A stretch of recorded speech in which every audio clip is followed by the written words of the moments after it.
I got stuff for you. Holy moly. I need to get some snakes and release them around my house. But they love eating people. They love eating kids. These guys are the scientists of the supernatural, lecturers leaving lessons for inquiring laymen.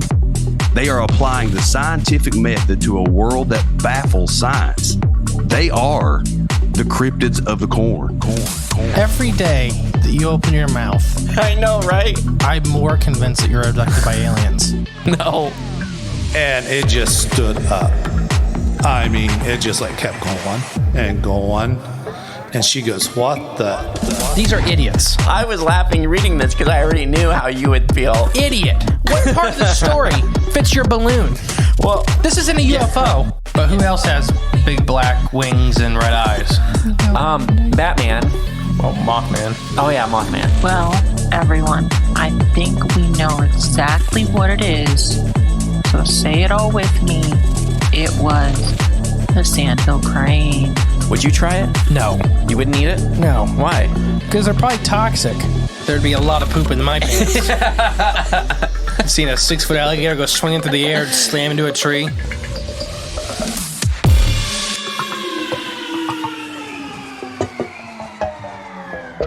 Welcome back to Cryptids of the Corn podcast. I am the great and powerful Mr. E. I thought that was a computer or something booting up. I'm like, what is this noise?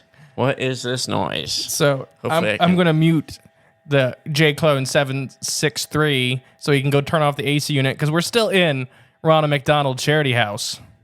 We're at we're at the Ronald McDonald Charity House. Me and Emily are up here. We're probably going to be up here for a while. Me and Jay's goal, I think, is to it'll turn off in a second. I think. I don't know. I'm sorry, everybody. This is real. This is how life is. How did it hadn't played? Or the AC didn't turn on the whole time. We were setting up right when you hit right mic after on or whatever. I don't know the right terminology. Yeah. So we tried to do an episode over the internet, and the Wi-Fi here is really. It's not bad, but there's a lot of people up here using it. Yeah, it wasn't that good. So there'd be like 30 minutes of being fine, and then 5 minutes just. Even the 30 minutes is being kind of generous. I did an interview last night, and that's about how it was. Oh, okay. It'd be like a 30-minute chunk, and then it would, then it would go off for a minute. But Jay decided to come up here and hang out with me to just record in person. Much easier this way. Better quality. So. I'm doing it for all you out there. Yeah, because I couldn't tell the quality from my end. Listen to Freaky Fauna Friday. Yeah. The Echidna episode. And let us know what you think. All right. So I got an episode for you called Disappearing Islands. Oh. But there's a secret title to this episode that all of the listeners already know. A secret title? Yeah, it's just a secret for you. Because they'll read it and be like, oh, that's awesome. It's time for that one. Wait, so it's just a secret for me? Yeah. You'll probably figure it out about halfway through the episode, like always. Okay, we'll see. All right. So, yeah. I think I know what it is. Already? Because I only know one disappearing island. I only know one. Okay. Anyways, Phantom Island Undiscovered is the name of our first article we're going to be using. Okay. Undiscovered. So for decades, it was a feature on world's maps. Viewed on Google Earth, the sandy island appeared as a dark, translucent, like a silver color, set them in a shimmering vastness of Pacific Ocean. But when marine scientists arrived at the island in the Coral Sea off of Australia, there was something of a shock. It didn't exist. Island was gone? So I want to make very clear, it was on a bunch of navigational charts. It was on Google Earth. It was on Google Earth? Yes. So this is recent? This is a little bit recent because this is in between when Google Earth redid the pictures. Yeah, I mean... It's not, now you're spoiling stuff. It's not on the second set. It's on the first set. Okay. Well, I just mean it's recent as far as being... It was when Google Earth existed. Yes, within the last couple decades. All right. It didn't exist, So there was supposed to be a sandy outcrop complete with palm trees, a few coconuts, and turtles in the marbly blue water. The Australian scientists led by Mara Sutton, a geologist from Sydney University, had embarked on the voyage to study plate tectonics. So this is what they thought was an upcrop of these rocks. So they were Right. like, we can study some of these deep earth elements that are being pushed up. But it was gone. The spot that had this endemic, I can't talk today, this island lay all along this route. So there were several puzzling discrepancies. Though the island appeared on Google Earth maps, there were no images of it. Okay. It also had been featured for the past 12 years that the usually reliable World Coastline database. So, like, they're saying that this is a pretty renowned database that normally there's not a lot of Mistakes or let alone a whole island that doesn't exist. Right, yeah. But Dr. Steve, I'm going to try to say his last name, Miklet Wat Itai. Is he Hawaiian? He may be Pacific Islander. I don't know. He's in Australia. A crew member from the University of Western Australia recalled, "We were upstairs at the bridge and we found that the navigation charts on the ships used didn't have it on it also. And it was at this point we thought, well, who do we trust? Do we trust the Google Earth and the old navigational charts, or do we trust the current ones?" The scientists added, this was one of those intriguing questions. It wasn't far outside our path, so we decided to actually sail through the island. Just straight through where it's supposed to be? Yeah. Okay. Lo and behold, there was absolutely nothing. The ocean floor didn't even get shallower. Oh. It was more than 1,300 meters to the bottom, right where the island was supposed to be. So that's kind of the kind of thought when they were coming up on it is that, okay, Yeah. maybe it washed away or something like Right. that, had a volcano. So they're expecting a caldera. We talked about it in the Stellar Sea Cow episode that there's these Seagrasses, meadows. It's like 40 foot below the open ocean. Right, yeah. Yeah. That's kind of what they were expecting. Nothing. There was no remnants of an island. Huh. There's an island in the middle of nowhere that doesn't actually exist, is his quote. Well, I mean, that's easily explainable, though. They don't know how to navigate. I'm just going to call that scientist Mickle. That's the kind of the first part of his... That side is what? Mickle. Mickle? That's like it's like nickel, but with an M. Yeah, what's that mean? That's the first part of his name, his last name. Oh. It's like his last name is every letter in the Yes. alphabet. Told the City Morning Herald that the ship's captain was nervous about running aground and proceeded with caution as they made their undiscovery. We all had a good giggle at Google as we sailed through the island. I was one of those that were happy circumstances in science. You come across something and somebody has never noticed before. So the scientists would then send the correct data to the authorities and get the world map fixed, he said. The non-discovery took place during the 25-day expedition by Australia's Marine National Facility and the board of RV Southern Surveyor research vessel. Had the island existed, it would have belonged to the French, since its location is near the archipelago New Caledonia, which has its own mysteries. The French? The French own all kinds of weird islands everywhere, like Madagascar. Well, they don't own it anymore, but they did forever. Did they used to own Haiti? Probably. If it was so basically, Nefarious French. it could have been. Speaking on Thursday, Danny Dorling, president of the British Society of Cartography, said it was not surprising that the error had crept in. You can't create a perfect map. You never will, he said. Our current world map is a collection of highly accurate satellite images and some of the oldest data collection from the Admiral charts. So he's just going in that it's a mix. Right, we're right. using modern data and some of this old data. Yeah. It will never have a perfect map. So he's saying it's not unusual to have one of these blips pop up. Humans have been making maps for thousands of years. That probably predates writing. The earliest cave painting map was around 30,000 years ago, as far as they can tell. According to Dorling, maps serve two purposes. One practical, to help us navigate and find our way around. The other existential, to give us a sense of presence, to define our place in a larger and even ever-changing planet. Interesting. It gives you a sense of identity, he says. Oh, man. Did you hear those sirens? I hope they didn't pick up on the mic. There's going to be a lot. We're right by the ER. Yeah, man. All right. It's just going to how it's going to how it's have to be. It's good sound effects. It's like they're calling in the sirens for like, we're looking for this missing island report. Dorling said that in the case of the Sandy Island, it was probably human error that had led to this creation. Charts were, after all, originally compiled by sailors using a watch and measuring latitude. The ancient sailors traveled by stars. Far from being fixed, the world map is malleable too, with new islands and archipelagos appearing following volcanic eruptions and others disappearing in the same way. Mm-hmm. So they keep going on and on and on, and they kind of talk about that it's not so weird Right. that an island disappeared. Disappears or some form, yeah. But it is weird that it's still 1,300 meters deep So with no sign of an island. you caught it. What? That's what I was coming back to. That was the weird part? Yes, because they kind of there's more to this article that they kind of go into saying about the sandy, these giant shallow reefs and stuff like that. Yeah. And how that could lead to some of these, mistakes. Right.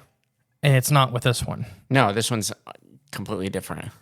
It's in actually a very deep spot in this part of the ocean, the Coral Sea. Mm-hmm.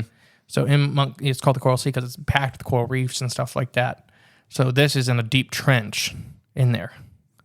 So I wonder if it was oh no, because they said it had palm trees and turtles and whatnot. Mm-hmm. I was like, it's that big trash island floating around that Google caught. Now that's an interesting thought. There's some of those do grow plants, but it's not like most of the trash islands aren't like physical, like you can't walk on them. Right, yeah. It's beaded plastic. But I was thinking like the satellite image picked it up. And it's like, oh, there's an island, and Google's not, not all knowing like they pretend to be. So moving islands in history. So I don't think, personally, this island disappeared. I think it just moved. Oh. Because it happens a lot. Now it kind of sounds weird. Oh, yep. Do you have a guess? I know now. Go ahead. I don't want to ruin it. No, remember they have the title. They have the title? Yeah. How? The listeners get the title before they get to listen to the episode. Well, that's true, I suppose. You're the one that's being surprised. I think what you're leading me into is its island may not be an island. Right. It may be alive. So it's on the back of a turtle. Is that what you're going with? Giant turtle. Yes. Emily's in the room too. No. Yes, it's a giant turtle. It's not the bloop. There you go. It's a giant. Welcome to Bloop Part 3. Oh no. It is the bloop? Yes, you completely picked the wrong. The bloop is a giant turtle. No, it's not. How we'll do we talk know? about it. We'll talk about it. Debatable. No, this is Disappearing Islands, the Bloop Part 3. Bloop is a giant turtle. It's extended. Do you not remember title. our Bloop episodes? Yeah, I do. What about them? I know. Giant colonial organisms and right. Giant, maybe not a crustacean, but a crustacean-like thing. Right. Some maybe giant arthropod or some coral monster. Even maybe a a big sea snail. sponge. A big sponge we talked about. Yeah. All right. Or a giant turtle. Let's talk about some famous disappearing islands. So some of these are episode worthy on their own. Okay. Our first one specifically is one I thought about. Is High Brazil. You know anything about High Brazil? Is that up by like Iceland and area? Ireland. Ireland, yeah. Ireland. Wasn't it also known as Doggerland? No, that's something different. That's something different? Yeah. Okay. So before Brazil was known to Europeans, there was High Brazil, an island off the west coast of Ireland. Yeah. High Brazil was shown on nautical maps for centuries before finally being removed from the charts in 1860. Ooh. Irish legend has long talked about this land to the west, which intercepted voyagers that they had found. Basically, they'd crash land on there. But High Brazil was more than an endearing myth.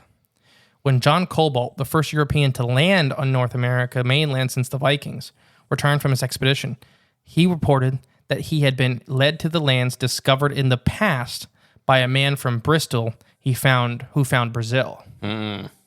So he just said Brazil. As an explorer became more intense, there were fewer and fewer places for High Brazil to hide on the maps. So it was kind of moving around this part of the ocean. Yeah. As more and more vessels were going out to explore North America and Scandinavia and that kind of stuff. Or not Scandinavia, Canada. Oh, just Canada? But it's the Canada? No, the names escape me. Scandinavia. But the names escape me. Not Saskatchewan. Just some. You're trying to think of some. There's Canadian. The Canadian coast has a name. Oh gosh, not Newfoundland. It's Newfoundland, but it's the bigger Prince Edward Islands over Nova there. Scotia, I guess. Nova Scotia. So, as the explorer became more intense and there were fewer places for High Brazil to hide on the map, legends rose to explain its absence. It was supposedly always surrounded with a thick fog, except for one day every 7 years, for instance. Maps began to show the island was ever smaller feature until it legibly mirrored a bristle of rocks. a lonely mountain in the sea. So it kept shrinking and shrinking and shrinking. Was it shrinking or sinking? Now there's that. Also, there was tons of, and let's keep in mind, this is like 15, 16 century Hundreds. or whatever. Or one of those, yeah. Where people would say they could see it from the coastline of Ireland. Once every 7 years, they could look out and actually see it. Yeah. And we're going to come back to this. That's like if you're at Cedar Point, and rest in peace, Top Thrill Dragster. But on a clear day, if you get at the top of that and you look over at Canada, you can see Canada. You can see Canada. So one expedition that had claimed they had landed on High Brazil reported it was inhabited by huge black rabbits and a single magician. From his lonely stone castle, the magician began to distribute gold and silver to the visitors. Wow. Just as like a trick-or-treaters, basically. Yeah, welcome. So we're going to do a full episode on this at one point. High Brazil. This magician? He's a big part. But there was tons of expeditions. Tons of people claimed to have ended up on this island. Step and foot it was on it? always in different spots. And I kind of think, so tying this into the Bloop, when we did the Bloop episodes, we talked about the Bloop may be, and we're talking single massive organisms. And this isn't that far where the giant submarine tracking kept going missing. The 12-foot wide cable, 60 miles of it would go missing, and like it looked like it was chewed up by an animal and dragged into the trench. Yep. This is not that far from there. Oh, really? A few hundred miles. That's where the missing island is? Yeah. Okay. The High Brazil. Oh, just High Brazil. High Brazil. The other one's in the Pacific. Gotcha. So, in my mind, great white sharks are famous for this, is that they're on like 4-year cycles.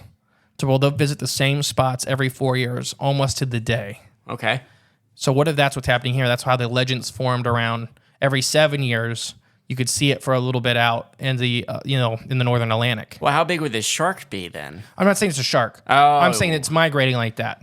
It's on a route. Gotcha. Understood. Okay. So it's on that much of a timed route that you could set your watch by it. And so it would crawl up, whatever this animal organism is, or organisms are. It crawled up on the shallow, the flat area, and you could see its back for a while. Right. And as it was feeding up there, then it'd go back out into the trench. And now it's eating the Russian tracking cable. Right, yeah. Or that's in its way. Or if nobody's listened to that episode, you should check it out. That was crazy. Was that the Bloop part 2? That was part 2. Okay. That was... Or was it part 1? No, it was part 2. It was, okay. It was where I think it was 60 miles, 12 foot wide cable. And it was, I can't remember, like 400 or 500 metric tons or something stupid like that. And what was it, like a mile worth of chunk? No, 60 miles. 60 miles? Went missing. And it would look like it was chewed apart and dragged into the trench that was like 40 miles away. Yeah, which is insane. So like a giant crustacean, which we talked about in that episode. Lobsters and crabs are famous for getting really, really mad at internet cables and stuff like that in the ocean. It's got to have some... It drives them crazy. Like electromagnetic... Yeah. It's frying their brains. Yeah. So it's driving them crazy. So now if you have a supersized one, they can actually do something about it. He did. Yeah. So what do you think about that with High Brazil being a living island? Oh, yeah, I could see that, or I kind of had thought maybe it's it's a portal area. And it's an interdimensional thing where you're peeking through a veil. People said that it phases in and out too. Yeah. Like you're looking, maybe it's not in the ocean there, but you're looking through into another world where you see this island. I don't know. No, it could be. There's a lot. High Brazil, and I guess that was a very brief glance at High Brazil. Right, yeah, shoot. Tons of expeditions have been there. The giant rabbits were a common thing. They were like dog-sized black rabbits. So that was kind of a lead through for a lot of that stuff. The semi-pages is our next one, or semi-gauges. Oh, gauges? The semi-plages. It's Greek. Okay. I can't see it. I don't know. Well, you're not going to. Yeah. So this is our next active island chain we're going to talk about. Ooh, active. This one people used to play chicken with. Okay, they'd ride their boats at it? Yeah, so the ancient Greeks were keen sailors, and unsurprisingly, many of their myths featured islands with incredible features. To the boats moving with the tides and the winds, it must sometimes have seemed as if the rocks were out to get you. In some cases, like the semi-pages or gauges, they actually were. According to the myth of Jason and the Argonauts, the semi-gauges were a pair of massive rock outcrops in the ocean. So kind of think of it almost like a giant crab claw sticking out of the ocean. Okay. The only navigable path through these waters was to pass in between them. Right in the middle. Any ship that tried was doomed, as the rocks would clamp together and crush any ships or anything that passed through them. But Jason had used a cunning way to escape this destruction. He set loose a bird to fly between the semi-gauges. Sensing something trying to pass through, the cliff slammed shut. The bird did escape, but was missing all of its tail feathers. Oh, narrowly. As the rocks, the cliffs were just starting to retreat, Jason and the Argonauts gunned it, trying to get through as fast as they could. And it had to reset. And as soon as it tried to slam, it actually took the back end, the keel off the boat. Is that the back end? Yeah. Okay. It slammed shut on that, and they made it to shore. Good thing it wasn't an off-board motor because they'd lost it. The Rock was so upset with its defeat, it was said to close and sink into the ocean forever altogether. Oh, he made the mountain sad. Now, some people talk about this thing as being an actual Leviathan. Right, yeah. And that it wasn't always there. And it depends on which, keep in mind, we're talking about the ancient Greeks. Their legends and lore have been, it's hard to look back and get an accurate depiction of what people were saying then. What is it? They've been not fantasized, but they've been romantic. Or not, yeah. Not even I think that's appropriate for like the stories and stuff. Exaggerated. That's also. But these cliffs were they were on charts and stuff at the time. Yeah. But they weren't always there. So to me, it seems like it could be another one of our living islands. Well, if it's slamming shut. Mm-hmm. Now, do you think it was? I had a couple ideas. Do you think it was doing that on purpose, or do you think it was a byproduct of it just moving and these 2 or 3 jutting parts of its body were just like clamping together? Well, if something that big, I wouldn't think it just would move around with ease, especially slamming closed. So Scandinavian legends originally talk about the Kraken being a crustacean. And a lot of times it would leave one of its claws out of the water and it would crush anything that sailed in between it. So a very similar myth from very far away. Yeah. Different people, different times. Same. And it just made you think of these massive organisms. Well, I don't know if it's doing it on purpose or if it's a reflex or if it just is, it's so big. I mean, it could be right under there watching, like waiting, timing. I mean, if it is a crab, crabs will kill everything that they can. Right, yeah. They'll Crab fight mentality. anything. You ever seen that crab with a knife? Mm-hmm. Yeah. They give one a gun.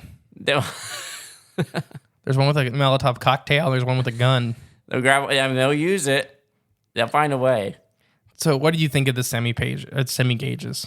I mean, it would make most sense. I mean, let's just imagine the stories are 100% real. If this really happened, it would make most sense. It has to be something living. I don't think it's just an island doing it on its own. A floating island. Just could be rocks that were floating. So, if the rocks are floating, then I don't think they're going to be dense enough to be causing too much damage. I don't care how big they are. Pumice stones. A 120-foot tall pumice stone would destroy a lot of stuff. Yeah, it weighs about 6 pounds. No, so Antilia is our next one. Antilia, okay. Antilia. Antia. No. It might be. It quite possibly is. Was found somewhere in the far west of the Atlantic. Was known as the Isle of the Seven Cities. Ooh. When Spain fell to the Muslim invaders from North Africa in 714, the legend of Antilia tells of how 7 disciples or bishops fled with their followers to the islands beyond the sea. Their ships even made it to this island, and the 7 bishops were all split to create their own cities, hence the name, the Isle of Seven Cities. This is near Bermuda. I was just going to say, okay, but no, keep going. 714. Long time ago. Yeah. We have this idea, American school system, with Christopher Columbus and all this, getting to North America and all that, like it was Christopher Columbus like it was that hard. 1492. These guys made it to Bermuda in 714. Right, yeah. Bermuda there's still a big chunk of ocean left between Bermuda and mainland North America. Uh-huh. But you already got most of the way there. Right, yeah. Oh, yeah. And you got a nice stop-off point to refuel and stock up on supplies before you... How many islands you say there were? 7 islands? This is a giant archipelago. Oh. So seven cities on this one island. Oh, it's just one island. Yeah. Because I was going to say, I mean, I think I figured this one out already. You know, you got Bermuda, Bahama. Come on, pretty mama. Key Largo, Montego. Baby, you want to make me go? Down to Kokomo. Yes. That's 5. I think that's all we can say of the song. Oh, okay. Beach Boys connected to Marilyn Manson. No, Not Marilyn Manson. Charlie Manson. Charlie Manson. For hundreds of years, Antillia continued to be shown on maps. Its location changed as expeditions failed to make contact with it, but the legend only seemed to grow from there. A Portuguese ship driven out to the ocean by bad weather is said to have landed on Antillia around 1430. The crew went to church with the inhabitants, but fled, afraid of being trapped there forever. The sailors had found that the sand of the island was composed largely of gold. Desperate to stir up the discovery of Antillia, but it was never relocated. So this Portuguese ship is kind of why the legend got solidified, as it still existed. Okay. Because people were looking for it, because it was a large group of people went out into the ocean, into this island. And they never returned. Well, yeah, they had contact and correspondence with them for a while, and then it kind of stopped. How? Pigeon? Ships, like passing lanes and stuff like that. Ship lanes. Okay, I was just saying, like... But after a while, they stopped communicating, and Antillia became a myth. But people would say they'd seen it, and more than this group of Portuguese people said that they crash landed on it. The people were nice, but kind of weird. I mean, you'd be living on an island for 1,000 years. Oh, the people that fled there and was living there. Yeah. Okay. They were nice, but they were kind of weird. And, this is kind of the time where they're talking about cannibals on islands and, all this stuff. So they kind of freaked them out, and everybody wanted to get out. I mean... that's like almost 700 years being isolated if they were the only ones on that island the whole time, which I kind of highly doubt as well, too. But I'm sure they had visitors from, the people that lived in America before. So then eventually it did. So this one I added on the list because it seemed like it moved. From looking into the research and doing some of the charts and stuff like that, it was closer to Bermuda, and then it was closer to the other islands, and it would be out of the archipelago and then be back in the archipelago. So what if they depicted, like there's some old depictions of people actually setting up cities on backs of animals. Like big turtles? Whales mostly. Oh, whales. The fantasized whales with the two spouts on the head and stuff like that. Okay. Where they look like big fish. Specifically, St. Bernard's Travels is the next one we're going to talk about. But yeah, what do you think of Antillia? Well, this is an area where, where whales will come, it's near Daytona Beach, right? It's getting somewhere in that area. I mean... Yes, I mean, as far as it's in the middle of the Atlantic Ocean. Yeah. I don't know. I mean, it's a weird one. I wonder how long Bermuda Triangle has been like a weird spot on Earth, too. So, who knows? Anything could be possible. Oh. Holy moly. I got my buttons back. Who knows? Anything could be possible. Buttons are pretty. If you listen to our Patreon March Madness finale. Oh, my gosh. When you had the soundboard, you're just hitting them every second. I was button happy. So, St. Bernard's Travels. St. Bernard was a 6th century Irish monk who was known as the Navigator for his habit of traveling. It is also known that he voyaged to many of the smaller islands that were found around Britain at the time, where Masonic communities were gathering. Boom, boom, boom. I don't know. A later story from Bernard's visiting islands from an entirely different type, though. 2 centuries after the saint's death, a book titled The Voyages of St. Bernard and the Abbot was written, and it charted his travels in the search of an island of paradise. On a 7-year voyage in the Atlantic, Bernard and his crew made a strange discovery. On one island, they found a dog and food left out for a feast, but no people. Okay. So this is just one island. Right. They found like a dog and a food left out. But the people were all missing. Yeah. Ghost town. Yeah. But the food is out. Yeah. And I looked into that one a little more. It almost just seemed like the island, they kind of thought it was submerging and then popping back up, and the dog may have made it up to the mountain and, stayed above and came back down. Yeah. But it seemed like the island they thought was sinking and then would reemerge. Well, and that's a common theme in a lot of these nautical tales is islands that can dive and come back up. Oh, gotcha. Okay. Buoyant. That or, if it's a volcanic feature, I don't know if it could be like a giant pumice stone like we were joking about earlier. Yeah. But if there's something literally with that. Well, remember, you've seen you've seen the images of Mount St. Helens before it blows, right?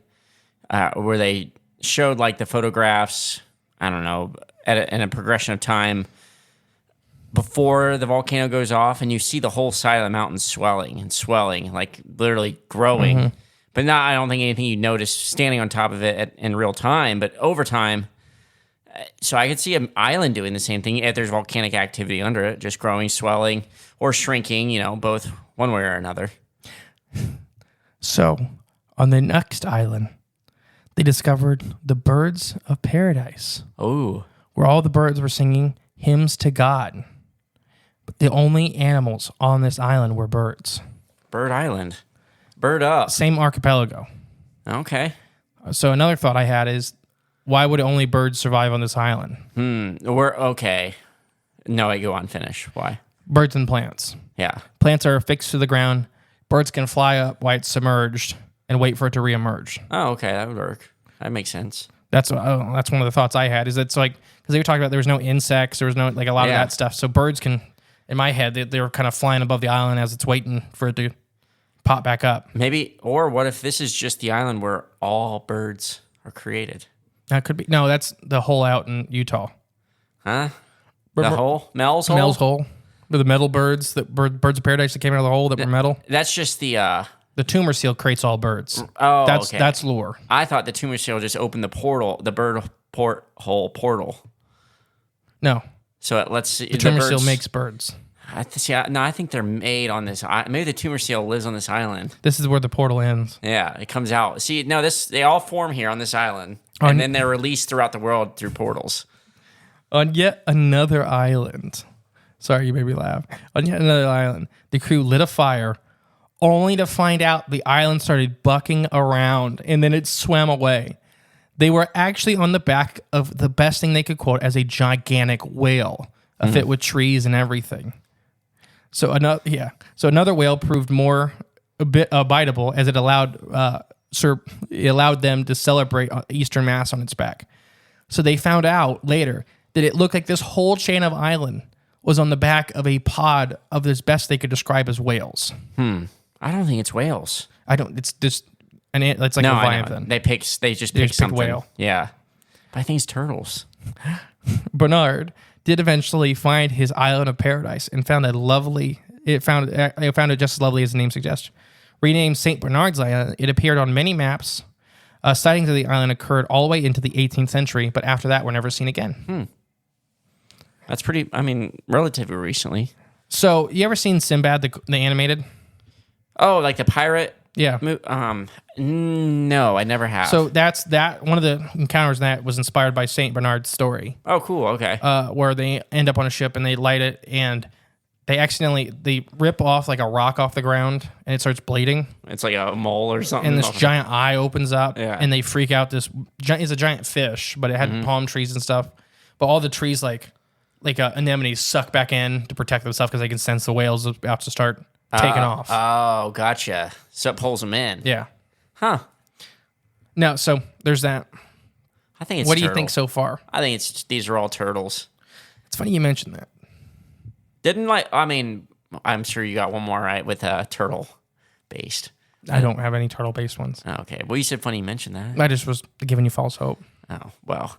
Didn't the Native Americans, like their whole world, like their worldview map or whatever, all the lands were sitting on the back of a giant turtle in the ocean? So several cultures had that. Yeah. Not all Native Americans. That's a lump sum. Well, right, yeah. Some groups of the Native Americans had it because they used turtles as a creator spirit, a god figure, because the turtle scoots tell all the seasons. Right. And then I don't know if it's Greek or what that had it with the elephants are on the back of a turtle. I think then the elephants are holding up the world. See, it all comes down to the turtle. And then there was Oddworld, to where all universes are on the backs of giant space turtles that swim around but they gotta watch out for sharks. See? Turtles. Turtles. All right, I got one more for you. All right. Turtle Island. Atlantis. Oh, okay. I just had this one in there because it was the most famous disappearing island. Probably. Besides like Lemuria and stuff. Yeah, Lemuria is a good one too. And they're basically the same thing, just different oceans. Yeah. Yeah. Okay, so while most of the islands on this list have probably been dismissed as mere fiction, there is still a lot today that proclaim in the belief of Atlantis.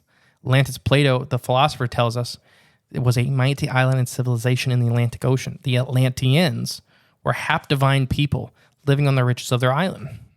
They were incredibly powerful, but not powerful enough to save themselves. He describes how the island was sunk by an earthquake, or fire was sent down by the gods to punish them. It was described as the whole island crawling back into the sea. Though Plato placed his accounts of the Atlanteans in his own distant past, 9,000 years before him, it has not stopped people from looking for the real Atlantis.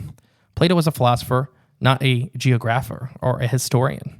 Most academics believe that he was telling a story with a message. However, those that believe in Atlantis is a real place have located it in spots all across the globe. Believers have told that Atlantis is in the Caribbean, the Atlantic, off the Indian coast, the Northern Sea, and even the Andes. Yeah, I've heard pretty much all of them. One intriguing theory joins the historical fate of the island of Santorini with that of Atlantis. In around 1450 BC, a volcano in Santorini exploded, literally tearing the island apart with its inhabitants on its back. Anyone on the island would have perished quite dramatically. And we do have archaeological remains that they show the relatively advanced culture was there. Their end was certainly been at the hands of fire and earthquakes. Mm-hmm. So yeah, I know that Atlantis is another island. We'll probably do a whole episode or episodes on. Oh yeah, just with the theories and thoughts. Yeah, that'd be fun to jump into because there's some that's definitely out there that I do not subscribe to, and there's some that like maybe seem a little bit more credible to me. But see, I'm kind of with the narrator of this article's thinkings. I think it's a hybrid between real and story with a message. Okay. And Plato never goes into detail about technology. Yeah. And that's the thing that I hate about like ancient aliens and like the ancient shows Right. where it says advanced technology and they never define it. Because 1450 indoor plumbing and aqueducts, 1450 BC Yeah. would have been advanced technology. For sure. Which, But so would a flying car. yeah, exactly. Yeah. So what do you, when you're saying advanced technology, what do you mean? Like, yeah, is it modern technology? Is it better than modern technology? Different. Or different than modern technology? Yeah. Would that be more advanced? I mean, I don't know. It's a weird way to describe it, but at the same time, there's no actual definition to advanced technology. And that's what I think bugs me about Atlantis and those kind of things the most is like now we romanticize or fantasize about it. But during the day, I don't know. It just, for it being 9,000 years before him. Yeah. How do you describe something like that? Like if it is advanced, how would you describe it? So it was already 90th hand story by the time it got to Plato. Right.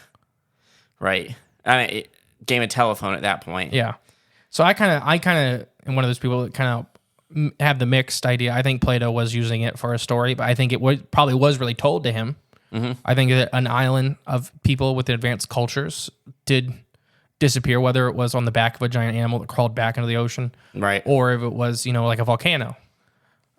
Just utter destruction. Or I don't think they had flying cars or nothing like that. But, right, but that doesn't. I mean, that's what's the device that was found at the bottom of the ocean? The world's first computer. The Antikythera device. Antikythera mechanism, yeah. That's advanced technology. Very advanced. But it's just all gears, a lot of gears and things like that. And it's nothing I sound like an idiot, but trying to describe it. But no, it's clock. It's clock technology, just hyper advanced clock technology. Right. But it's nothing compared to a cell phone. Right. But it could still, they were talking that when they reconstructed, you ever seen it reconstructed? Yeah. That's the size of a table. It's insane, yeah. I don't even know how they figured that out. I don't know either. That's the size of a bread box is the piece they found. Right. And they think they found another piece of the outer ring. I think is how probably they got. Who knows? That's the thing with all this stuff. It all can just be made up. Like, not made up in the sense of what they actually found, but the reconstructions, though, or even the explanations of this stuff, just could all be someone's idea. And we need to do an episode on the Library of Alexandria. No, the burning of, yeah. Didn't they think don't a lot of historians have that set humans back like 13 or 1400 years? That's what they say, yeah. But even then, like, how are we supposed to know at this point?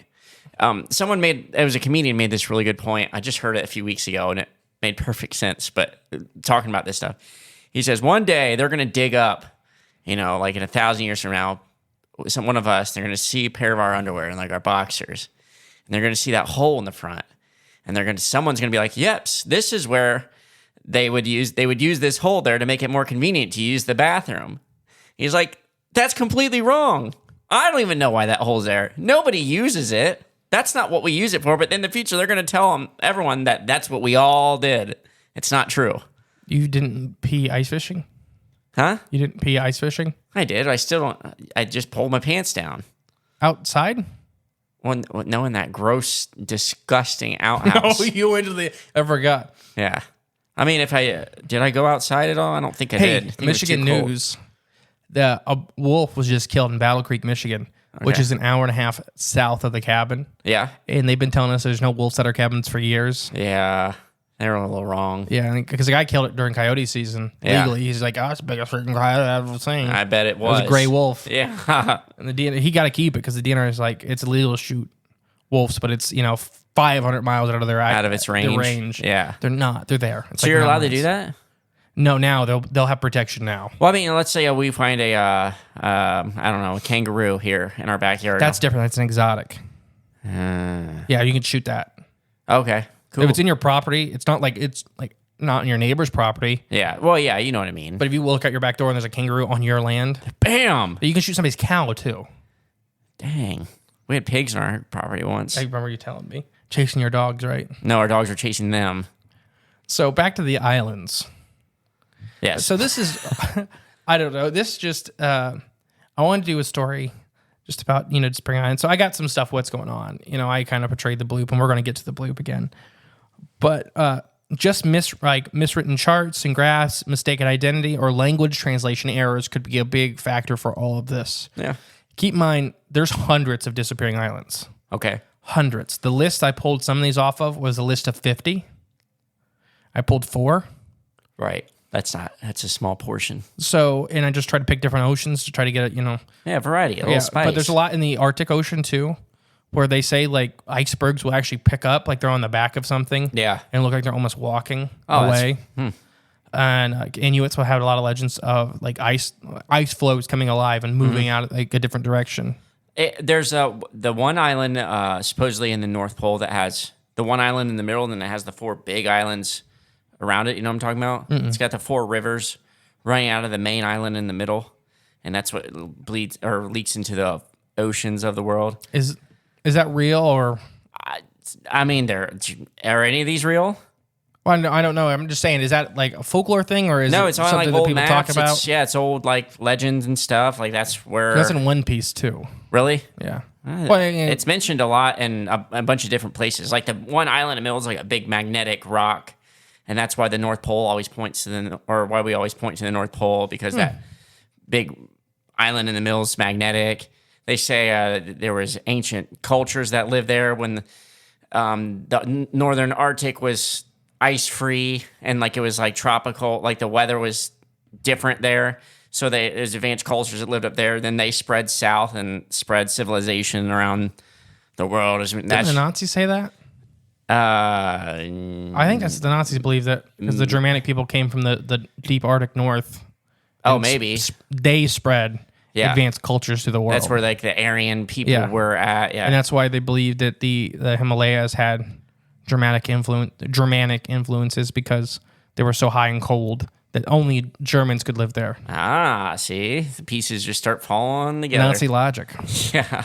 No, I think they... Causes you to burn a lot of people. I don't think they came up with that. I think they got that from other cultures. I think they ran with it. No, Yeah, I mean, just, well, for sure. That's what the Nazis did. But it wasn't they took something and Right. like, I like this. It wasn't their own original creation Like or thought. Madame Blavatsky Yeah. had a big part in the Nazi party without even knowing it. Oh, really? Yeah, because it's a lot of her teachings is what led them to burn a lot of people in different nice. countries. Nice. So just let that be, I guess, everyone be aware. Okay. Your words and thoughts can change the world. They do matter. Yes. So just miswritten charts, graphs, mistaken identity, and language transferring errors. Because a lot of maps were translated from different language through cartography. So that could be that, they kind of misspeak where an island is or what an island is. Is it a sandbar? Is it an actual island? That kind of stuff. What do you think about that? Oh, for sure. I mean, especially with the game of telephone and being that old, a lot of these things could be mistranslated, misinterpreted, and just going down the line. Then you realize one day you go to that spot and there's nothing there. Never was. Now, do you think Atlantis and Lemuria are the same place? No, I don't. You don't? I think they're different. What makes you think? I'm just curious. I don't have a hard opinion on either way. They're very similar to me. So I Yeah. could see in how old the story is. I could see it hitting both edges of the, because you pick your ocean area, right? Right, yeah. If you're in the Pacific, Telling that you're going to be story. like, yeah, it's out there in the middle of the Pacific. If you're in the Yeah. Atlantic, you're going to be like, it's out there in the middle of the Atlantic. Right. But I don't know. I just think Lemuria is from is in the Indian Ocean, or was in the Indian Ocean, sank A lot there. of islands sink. And that's I think where, our Trunco episode, we talked about that. I think so, yeah. And I think it connected from where Madagascar is now all the way to India now. We talked about that, yeah. And that's where they say that's why lemurs are like an old world species, and they're only on Madagascar. And they say they were from like Lemuria. That's why they're called lemurs. And there was like the connection there, little things like that. I think Atlantis. I think it was in the Atlantic Ocean, but I think they both may have existed at different times. Like that one may have been powerful when another one wasn't even a thing yet. So I don't know the time scale of anything because we're lied about everything we're taught in school. So I thought you were saying we're lying, and I was like, no, we were I'm lied not to. trying to. We were lied to about everything. Yeah. That's what I meant to say. Next one is falsehoods and lies to boost a hero's reputation or for folklore. Oh, maybe. I don't know. Like St. Bernard's story and stuff. Right, And yeah. Keep in mind, St. Bernard didn't publish those stories. Oh, he kept him hidden? They were published 200 years after his death. They were found. Oh. So was he doing a creative writing exercise? Did he even write them? And that's the question too. Was somebody just trying to cash in on his reputation later? Right, Because yeah. he was known as a traveler. That's Yeah. accurate. Right. So I could see it either way. That these were fun writing exercises he was doing. Maybe That's what we could do. We could find an old explorer from like 400 years that's ago. what my opinion they did with Admiral Byrd. Yeah, I know you did say that. We could do like Tom Slick's Diaries Part 3. I don't know see- if there's a Part 1 or 2 yet, but There's part 1. Remember? there is. I seen that book. Lauren Coleman. Yeah, wrote it. Yeah. We could do a Part 3, like the missing chapters. There's no 2. There's no 2. It's even more secret. Yeah, And do then like- 10 years later, you find Part 2. You got to do like 6 or 7, like part 6 or 7, They skip all the way that and then far. make people really look It's like hard, like Star for Wars. 3 to 4. Like Star Wars. You start at 4, 5, 6. Oh, there you go.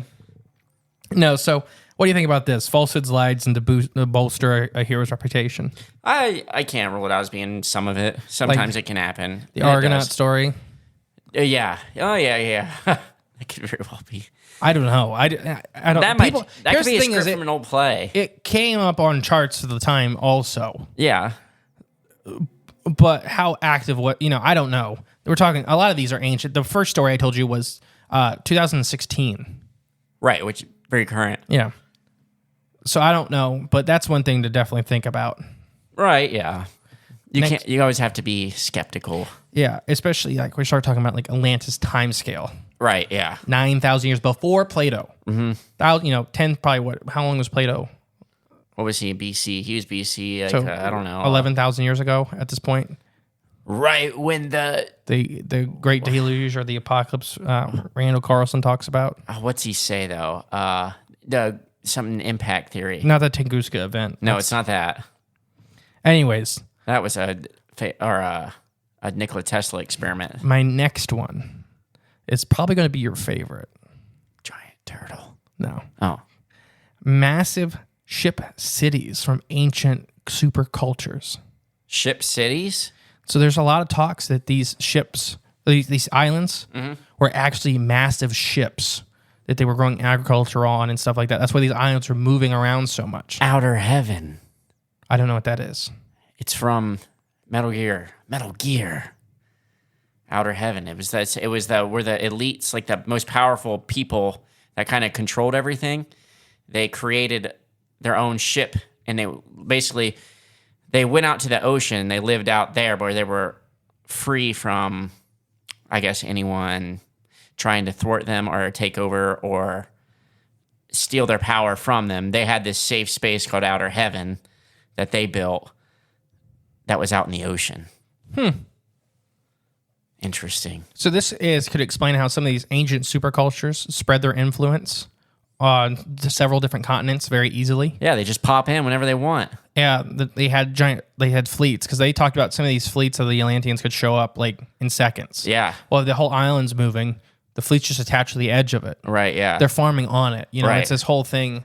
The Life of Poe even did it. Life of Poe? Yeah, with the lion or the tiger in the boat. Oh, I've never seen that. Or Pi, Life of Pi. Oh, Life of Pi. Yeah. Okay, Pi. I know what you're talking about. I still never seen it. Where they ended up on a giant, it was bamboo, but the island was massive. Yeah. And it had, I think it just had, in the movie, it had meerkats on it because they ended up on it, and the tiger was eating the meerkats because they had so many generations of no predators. Yeah. But the bamboo species would produce toxins at night and kill a whole bunch of fish underneath it. Nice. And that's what the meerkats were eating.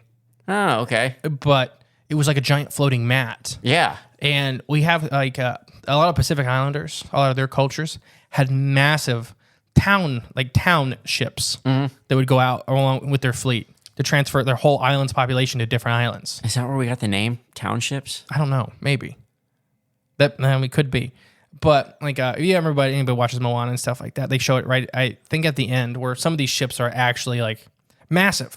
You know, they're carrying a culture on them. So the thing I'm talking about is if, let's say this is a super culture. Yeah. They're not steering probably with wind. They're probably using ocean currents. Something underneath the mat you can't see. Right. Probably. Is turning and catching ocean water to move around. against or with the current or whatever. Yeah.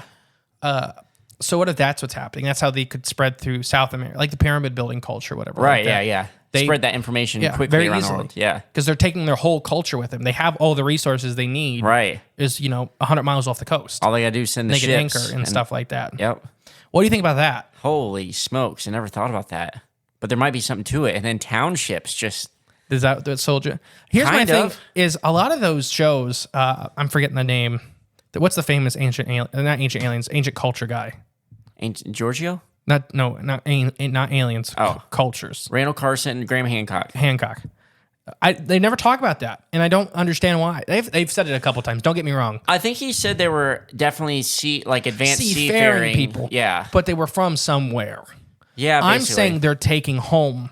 Home is them. Right. They're going and just traveling. Which that would make more sense than having a home base that could be invaded or something, And like so, these islands that people visit that they say giants are on that disappear and stuff like that. They could be, and we talked about so many on the show of how absolutely massive the ocean is. Right. And you can hide in it. 71% of the Earth's surface is open ocean. And we have not really charted or. You can't. Yeah. So we have shipping lanes. So Right, most of yeah. the ships don't leave a very small section of the open ocean. Right, exactly. Because they'll die. Yeah. If they go down outside of the shipping lanes, there's nobody coming to help. Right. It's not worth it. Like they're not going to get to you in time. Right. Before the black-tip risky. ocean sharks tear you apart. Or the bloop, it just comes up and slams its claws together. And Well, that's where they sail through. They're like, I bet you I can beat that with a cruise ship. oh, I bet that. Yeah. You ever been on a cruise ship? No, it doesn't sound fun to me. It's not bad, but it is eerie. I don't like being trapped. It's weird. Like when you're out on top of the boat in the middle of the day, let's just say it's noon, you can't see. You just see ocean. You can't see anything. So- It looks like you're not even moving. It's like you're floating in a fog. Here's the thing with the cruise ship, because I'm glad you said that. They disappear. Not often, but when they disappear, and you can't find them. And they're massive. And they're massive. This Yeah. is like a big flat cruise ship. Yeah. I don't think it had many stories. It may have had a couple, 2-3 story buildings or whatever on it. I think it was just built out wide. Yeah. And that's how it survived some of these storms. I think it, crawled over the waves and stuff like that, so it didn't you'd break have apart. You'd have to, yeah. Because you ever seen those docks? Those. Oh, yeah, the floating docks, where yeah. they. I think that's what was happening. Yeah. And I'm sure they knew the seasons and they'd park the island in appropriate waters for appropriate times. I'm sure they missed Right. pretty much every storm. Yeah, they probably. If they were that advanced, they might know. the weather radar and stuff like that. They got some witch doctor shaman that can predict the weather. And Just a beetle. no, actually, he probably controls the weather. That's probably how they moved. They had a weather predicting beetle. You ever seen the Beverly Hillbillies with it? Yeah, what do they do with that? I forgot. I remember. He's in a little box, and Yeah. Granny's Opens challenging the it. weatherman. Yeah, and the that's weatherman's what it like, was. I went to school. And then after they fight and Granny leaves and proves and beats him, he looks up at his grandfather's photo, which is the U.S.'s best weatherman ever. Yeah. And he sees in his grandpa's hand, he's holding a little beetle box. Yeah. So he realized his grandpa cheated too. Yeah. Well, sometimes to get to the top, you gotta So have a little trick. do you like the giant, massive city ships? Yeah, oh yeah, definitely. I think that's very well. Some of these things. Like What I if said, it's this is going a on big now? hodgepodge. It might be happening still now. I think they're still out there. I'm not Yeah. saying they're not. Yeah. Because some of these stories were still in the, the 18th, 19th century. Yeah. I think if they're still out there, they're really in hiding now, like Or- around Point Nemo. That, or that the Google Maps may have accidentally Caught a couple captured of them. them. Oh, with the picture? And that's why it's like gone now. Like, oops, erase. Like, guys, we're not supposed to show our secret little spots here. You think it's, in my head, it's a separate culture that doesn't want anything to do with us. Right. At this point. Either it doesn't want anything to do with us or wants everything to do with controlling us. You think it's those guys? I mean, why not hide out there? Because I think they got scared of us. Whoever this is, I think they could have been mound. They could be actual giants. Maybe not true bloodline Nephilim, but like the whatever's left. Because that would be a lot easier if you were a giant to kind of manhandle this structure. Oh, for sure, yeah. So, and then, we started killing all the giants on land and stuff like that. They're like, you know what? We're just going to Go out here. We're going to float for a while and fight sharks, hunt whales. It's like a giant lazy river lifestyle. Giant lazy river. Just going around the jet stream. Floating around, dipping your fingers and toes in the pool every now and I then. mean, if you're an 18-foot tall human, Yeah. what can eat you in the ocean? Shark. A Big turtle. a real big turtle.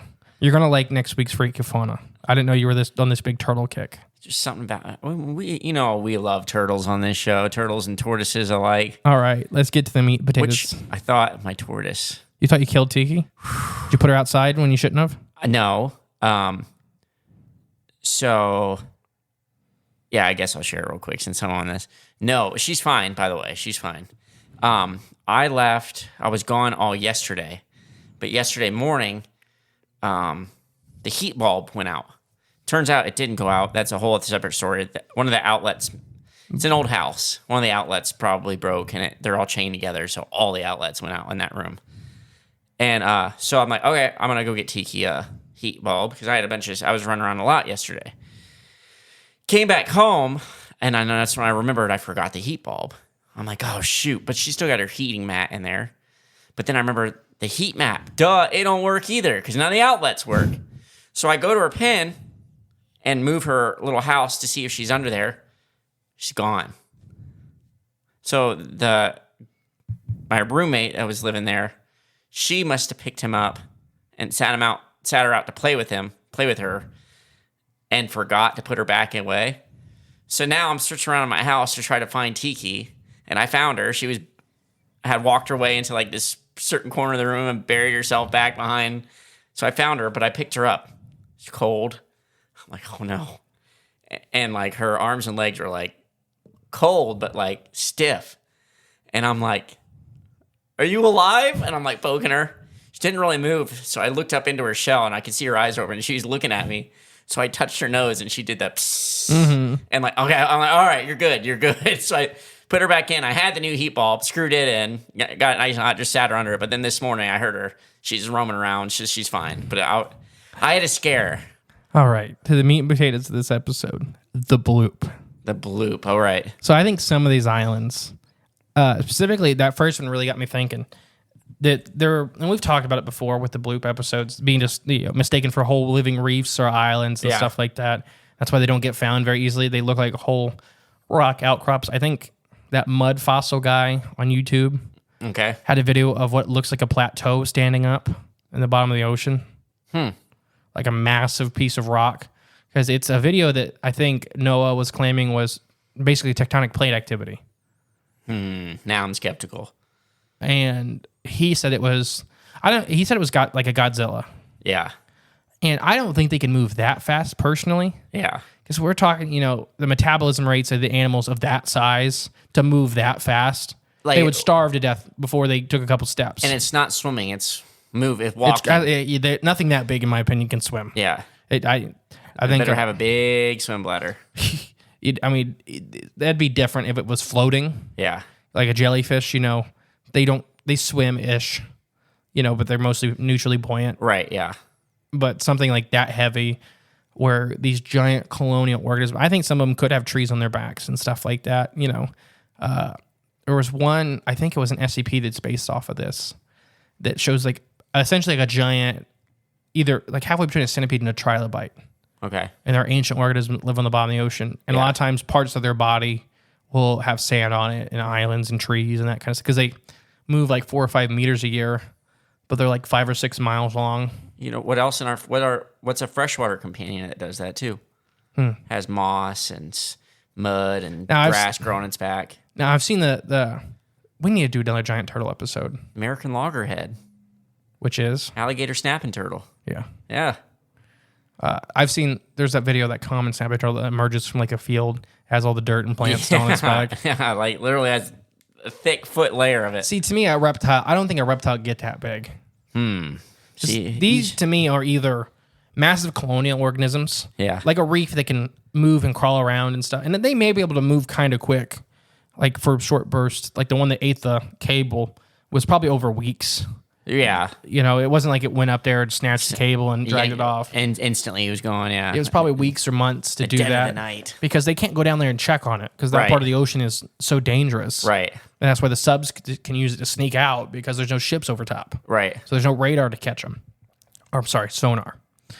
So what if it's these gigantic islands and people get on them for a couple generations and then the island decides it's time to move and goes down? Or I think it was the original black and white Dr. Dolittle had it where the one island was a giant starfish creature. And because it was the moving island, I think it was the name of the Dr. Dolittle movie. Okay. And it had all these rare endangered species on it. It was because it was literally a starfish. And it was just crawling along the bottom and just the very top of its middle section was out. Yeah. So I think there could be something with this with some of these islands. You talk about St. Bernard's stories. If they're real, if they're not, who knows. But where he literally, the best he could describe it as a whale. They found a couple of these islands in this chain, this archipelago. And they found they're all whales.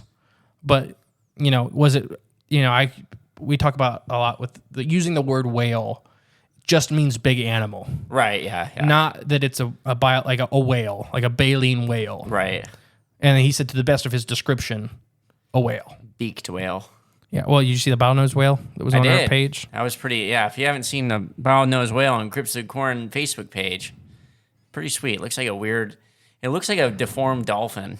Yeah, except it's like 50 foot long. Yeah, a gigantic waterhead dolphin. Mm-hmm. Well, yeah, it's out sonar, deep diving. Yeah. That's what they hunt. It's crazy looking, but that's awesome. It was eating dead flounder off of a fishing boat. Okay. That's what they were throwing back in. What an awesome video, though. Yeah, they're big. So I don't know. What do you think about Bloop being some of these islands? Maybe, yeah. I mean, because something's down there eating the cable. Something's down there making the noises. In the first Bloop episode, we had the audio recordings and whatnot, and something's massive in there. There was Bloop, Julia. There was all kinds of five or six different. There's all kinds of them. Big ones we played, but so yeah. I mean, something's down there, so it could be. I mean, I can't rule that out, but I like the floating. I thought island. You'd like that. Yeah, I think that there might be something to it. No, I think it's a mixed bag. Like most of the episodes we do. I think it's a good idea. I think we should start just gathering material. Use every penny we collect from this podcast, and we'll start just making a raft in the ocean. Right now, let's go into medical bills, so you'll have to wait. You won't have medical bills when you're living on a raft in the middle of the ocean. I gotta wait for babies to get here. Well, yeah. I mean, one step at a time. We gotta build it in the Ohio River and float down to the ocean. And it's got to be big. It's got to be I told you we almost did that, right? Yes, you were going to. That was the plan. Mm-hmm. Everybody bailed. Weak. Mm-hmm. I had it planned. Society's. We were going to take Dumbball's pontoon platform. See, we need a bunch of pontoon boats. Just a bunch of them. We'll just tie them together. We'll all live out in the ocean. Barnacles. There's barnacles out there that eat metal. Well, that's you slowly replace it with I don't know, flotation devices. You just don't know until like one jackets. starts. So in my head, it was like bamboo almost, right? It's like a living platform. So it almost not kind of biologically engineered to where through selective breeding and stuff like that. Because there's plenty of cultures on Earth that grow their own houses. They grow their own chairs and stuff like that. So what if they're growing a ship? And that's why it's so flexible and why it can ride on top of the waves. It's buoyant. Bamboo is just one in my head because it's hollow. It floats really well. Right. It's super strong. Yeah. Especially when it gets like a foot and it can constantly be repairing itself. Yeah. Because you have to have something that size, you got to think there's constant stuff. It's probably filtering the salt water too and turn it into fresh and using it. Could be giant mangrove trees. Oh, yeah. Mangrove boats. Anything else to add? No, Bloop Part 3. Bloop Part 3. Took you never even got it. I thought you were getting the secret secret title. I did get it. Bloop is a giant turtle, and this is a giant turtle story. I missed that button right there. See, I could meet you on mine, but it didn't do anything for the recording. Aha. I have been the great and powerful mystery. And I've been Jay, Clone 42. We didn't say that at the beginning of the episode. I did. I don't think that was the number I said. Oh, okay. At all. No, you said like 762 or something. 42. All right, guys.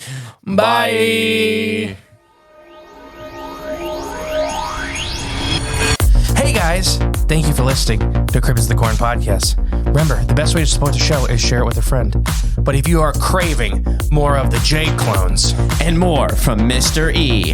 there's always extra content on Patreon. And our paid member space on cryptidsofthecorn.com. We'll catch you next time with more exciting, fun, and informative information. Bye.